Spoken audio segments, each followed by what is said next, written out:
I'm Mark Bickley, and with another showdown only hours away, welcome to the Crows Show, brought to you by Hungry Jack's Uno.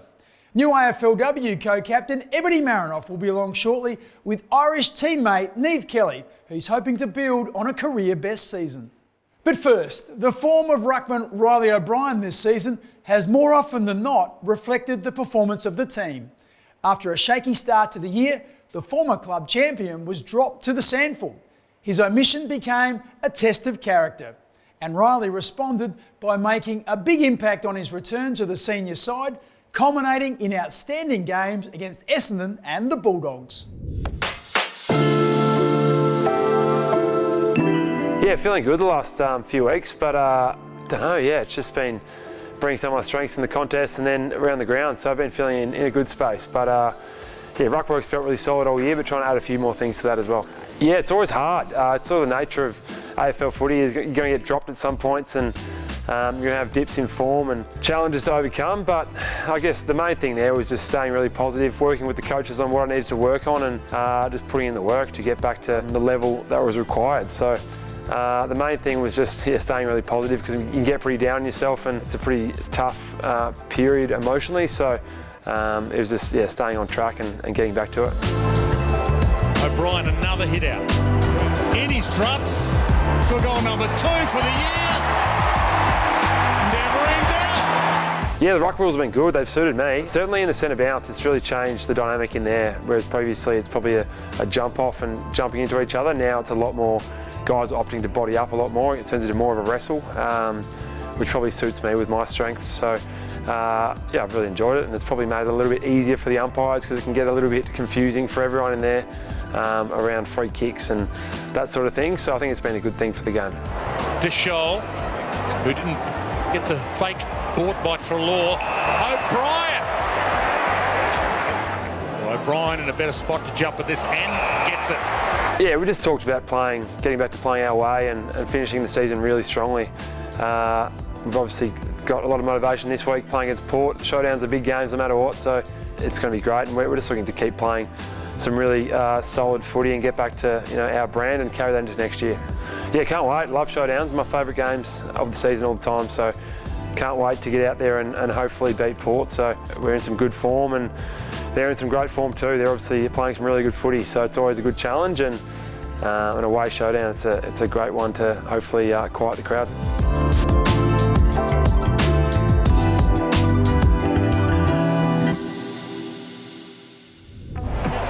It's a glorious beard as well. Yeah, he's bulked up a bit since he's done his... He looks massive. Yeah, the reason I'm shaving the beard is to raise some money for the McGrath Foundation. A foundation that's pretty close to me. My auntie died in about 2015 from breast cancer. She fought for about 13 years, so all through me growing up, I sort of saw the effect that breast cancer has on women, and yeah, it was pretty tough to watch, especially with her daughter, Alex, who we are really close with, sort of became a second sister while her mum was at chemo and doing all the sort of treatments. So yeah, I've seen firsthand the effect that it can have, so something I'm really passionate about. The week after I did my knee, I just decided that I was going to try and grow one, because I've never grown one before. And then, yeah, Mum said, grow it. And then a couple of weeks later, I was like, oh, I don't know, it was getting pretty itchy and stuff. But then, yeah, she convinced me to keep it, and then just decided I was going to be all my rehab and see how far I could grow it. I gave it one shampoo and didn't notice a difference, so I just have left it since then. I've been pretty keen to get rid of it for a while. The plan was to get rid of it after my first game, but yeah, Mum said I couldn't shave after that, so we kept it for a little bit longer, and then I was talking to Mum and she said, why don't you try and raise some money for it? And yeah, straight away, I thought it was a great idea and knew exactly sort of what cause I wanted to donate to, so yeah, worked out really well. Yeah, Isaac's put his hand up. He was pretty quick to put his hand up. He wanted to play around with the beard, so we'll see how he goes. He's done a few of the other boys and he's done an alright job, so I'll back him in. I'm excited for it to go, see my chin again. But if I miss it, I'll definitely grow it back for next year, but we'll see how we go. I guess seeing the effects of breast cancer firsthand and the effects it has not only on the person, but the immediate family and people around them, seeing that firsthand, I just love to help out in any way I can. And seeing as this is a really easy opportunity for me to try and raise some awareness and raise some money for a cause that's really important to me.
seconds left tonight.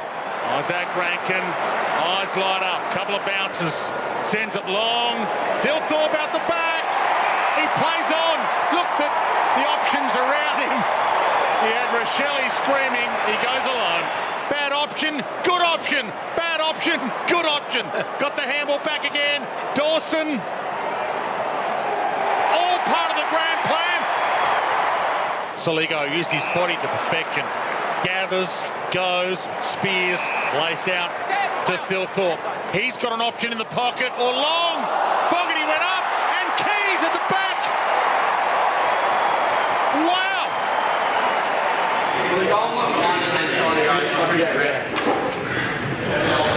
But after the event, when you start, you can feel it, can't you? There's nothing on you at all. There's no aggressive body contact. So what we want to do is we want to make sure we want to initiate every physicality that comes into this game. Murphy got it out wide to Scholl. Goal square. Keys down there, can't pounce on it. Guess who? Isaac time. Caught, dragged down, trying to claim the mark. Curtin brushes off one. Can he go for home? Phil Thorpe, the 1-2 maybe. Fogarty goes for goal. It's my party. Crows are playing with the Dogs at the moment. Heads long. Fog won't jump at this. Curtin. He could be the man as a forward. Was he told to play on? He's yet to kick an AFL goal. Yes, the velvet Curtin. First AFL goal for Daniel Curtin.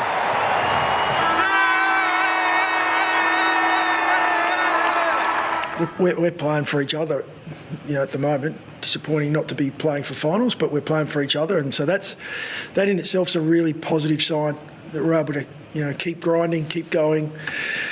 We've known we haven't been that far away, and tonight showed that. We were able to play our last home game in front of.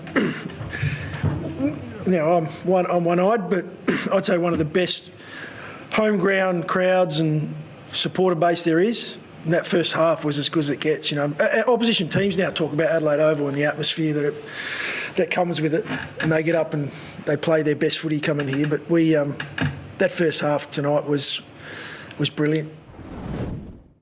I want to talk about the impact that Isaac's had on the footy club. Obviously, his talent was pretty clear, so always has been. He was touted from a very young age. But not until you get them inside of the footy club, you really get to appreciate and understand the qualities that person brings. And from the moment Isaac stepped in the footy club, we know that we've had a very special player and a special person. And you've made us better on field, you make us better off field, the positive energy you bring, the way in which you've connected with everyone at the footy club from the moment you step through the doors, how proud you are of your community, the love you have for your family. It's been a pleasure to watch, mate. We love you, our fans certainly love you, and so it gives me pleasure to announce that Isaac extended out at the end of 2027.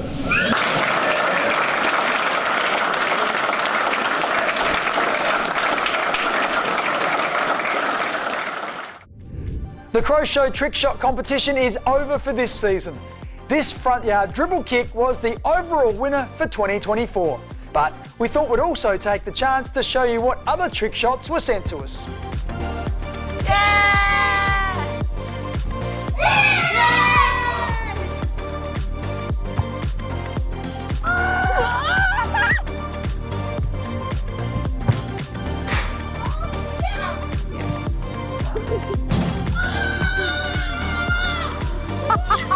SMO, Daddy's filming. Oh.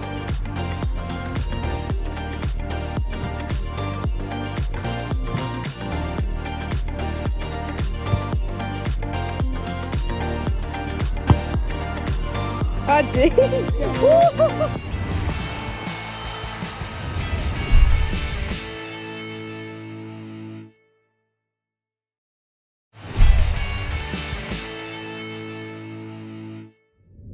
Now, thanks to Bendigo Bank, let's take a look at the Crows' AFLW hit-out against Port Adelaide last weekend.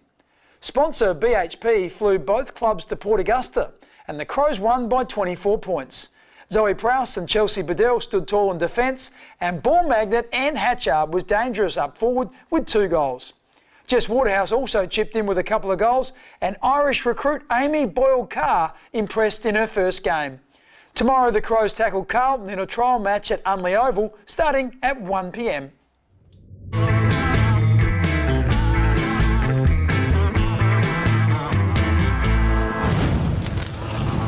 Well, thanks for joining me, Nimi, in the booth. Thanks very much for having me. God, you're in your 5th year in Australia now, and the 3rd season at the Crows. How have you found Adelaide? Absolutely loving it. Yeah, the time's absolutely flew by, but yeah, I had 3 seasons at West Coast and yeah, into my 3rd season here. So yeah, it's going really well. Loving it. Can you talk about us the transition, I guess, through West Coast to Adelaide and why you made the decision to come to the Crows?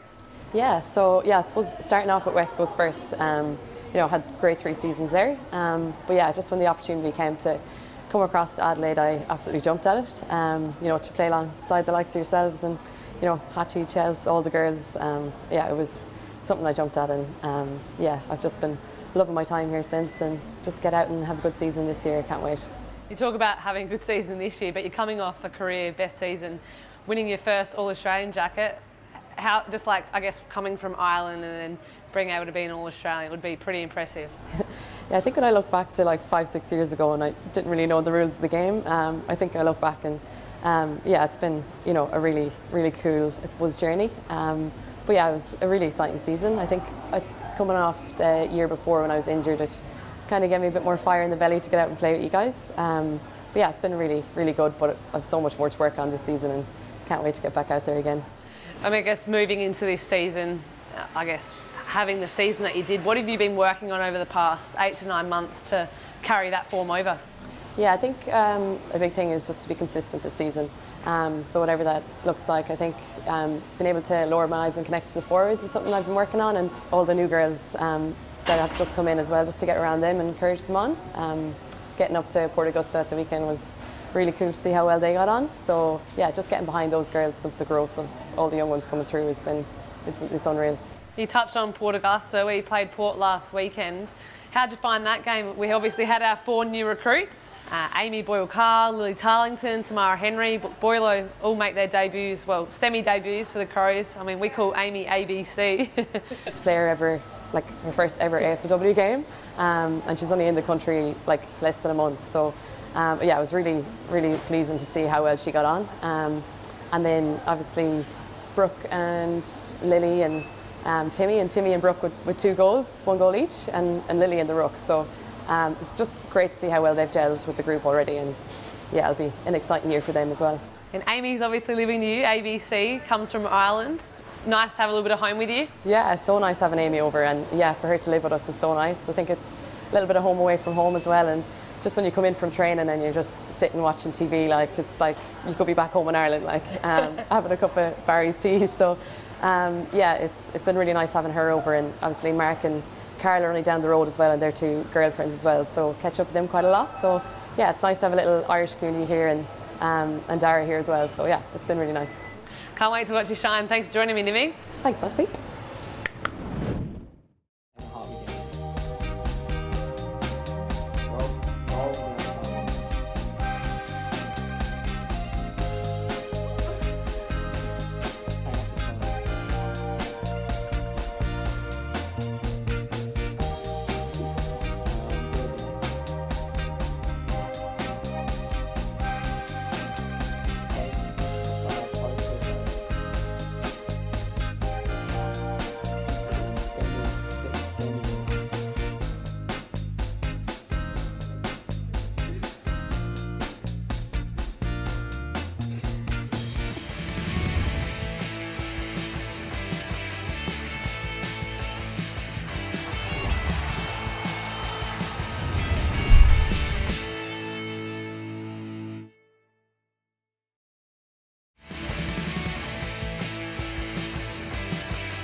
uncharacteristic kick off the outside of the boot, but Fogarty marks it anyway.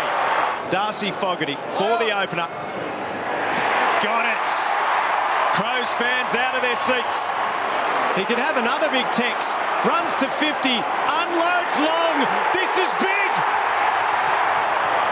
And moves it quickly by hand to Crouch, who has Ranken all on his own, and he's got McHenry streaming to goal. This is absolutely shut the gate stuff. Bang. What a thunderous start it is for the Adelaide Crows.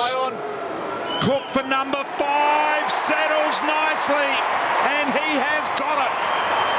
Enthusiasm and speed from their half forwards. Yeah, they're away again. And Curvis got it off to Michael Lanny. Michael Lanny hits Ranken. 3 games, Isaac Ranken. The first goal of the second term. He drives it through. Free man in the pocket is Scholl. Zerk Thatcher across, had no chance. Scholl marks and can line them up from the pocket. Scholl sets up side on. As Port Adelaide blunders at the other end, Adelaide takes every opportunity available. Radically got a hand on it. Butters looking for Burton. Rochelle in the way. Ranken with a right foot banana slider. Yes! Little kick forward from Jones. Bergman got a bad bounce. This could be good night. Scholl shares with Rochelle. Crow elation. It's been a highly spirited performance. Ranken looking to bring a little more joy, a little more cheer, a little more excitement, a little more polish to put the most perfect full stop on the night.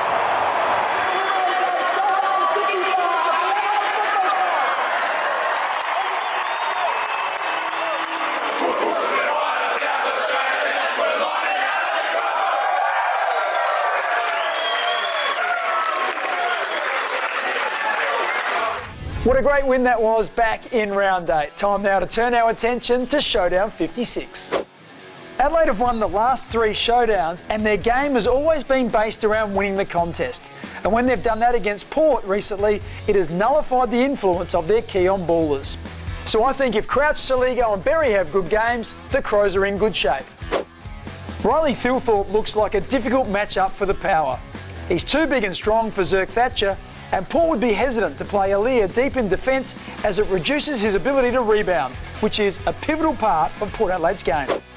Dan Houston gets far less attention than some of his high-profile teammates, but he is no less important. After starting the last showdown well, Matthew Nix gave Ben Keys the minding role, and he did it with great success. Houston didn't have a forward 50 entry after quarter time, and you can expect something similar tonight. Port Adelaide has had some trouble stopping small forwards. Cozzy Pickett got 4 for the D's last week, and Isaac Ranken in his 2 showdowns has kicked 7 goals. The Power's lack of a small shutdown defender creates an opportunity for Ranken and Rochelle. I've liked what I've seen over the last couple of weeks from Adelaide, and I think they can maintain their edge over the Power and win their 29th showdown. That's about all we have time for today. Thanks for your company, and I look forward to joining you again next weekend for the season's final Crows show. Stand by now for the SANFL Game of the Day and in a few hours' time, Showdown 56. Bye for now, go Crows. The Crows Show, brought to you by Hungry Jack's Uno.